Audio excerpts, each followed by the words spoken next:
இந்தியாவில் மிகப்பெரிய அணுமின் நிலையமாக இருப்பது தமிழகத்தில் திருநெல்வேலி மாவட்டத்தில் உள்ள கூடன்குளம் அணுமின் நிலையம்தான்.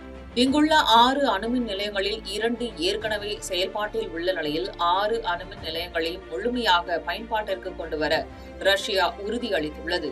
டெல்லியில் பிரதமர் நரேந்திர மோடி, ரஷ்ய அதிபர் விளாடிமிர் புட்டின் இருவரும் கூட்டாக செய்தியாளர்களை சந்தித்த போது புட்டின் இந்த உறுதியை அளித்திருக்கிறார். அதன்படி இந்தியாவின் மிகப்பெரிய அணுமின் நிலையமான கூடன்குளத்தை கட்டுவதற்கான முதன்மை திட்டத்தை செயல்படுத்தி வருவதாக கூறினார். 6 அணு உலைகளில் 2 ஏற்கனவே எரிசக்தி வலை அமைப்புடன் இணைக்கப்பட்டுள்ளதாக கூறிய புட்டின், கட்டுமானத்தில் உள்ள 4 அணு உலைகளிலும் முழுமையான மின் உற்பத்திக்கு கொண்டு வருவதாக இந்தியாவின் எரிசக்தி தேவையில் முக்கிய பங்களிப்பை வழங்கும் என்றும் தெரிவித்தார். கூடன்குளம் அணுமின் நிலையத்தில் உள்ள 3வது உலையை செயல்படுத்துவதற்கான அணு எரிபொருளின் முதல் தொகுதி வழங்கப்பட்டதை ரஷ்யாவின் அரசு அணுசக்தி நிறுவனமான ரோசாட்டம் அறிக்கை வெளியிட்ட நிலையில் ரஷ்ய அதிபர் புட்டின் பேச்சு அப்பணிகளை முடுக்கிவிட்டுள்ளது.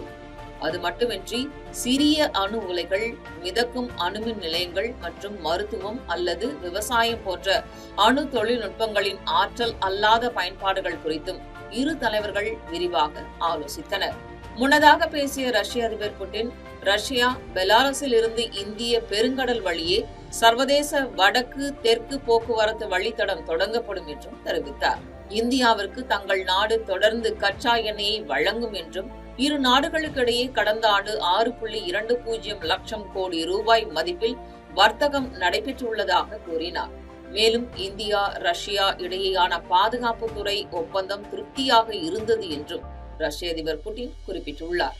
13 years of trust, a revolution of gratitude, 100% assured appreciation. With gratitude, G Square oda 13th year anniversary offer plot villa apartment எது புக் பண்ணாலும் 25 வருஷத்துக்கு பவர் இருக்கும், ஆனா EB bill இருக்காது. Up to 5 kilowatt solar panels with no additional cost ஓட கிடைக்கும். Zero EB revolution. To book, call 8939710009.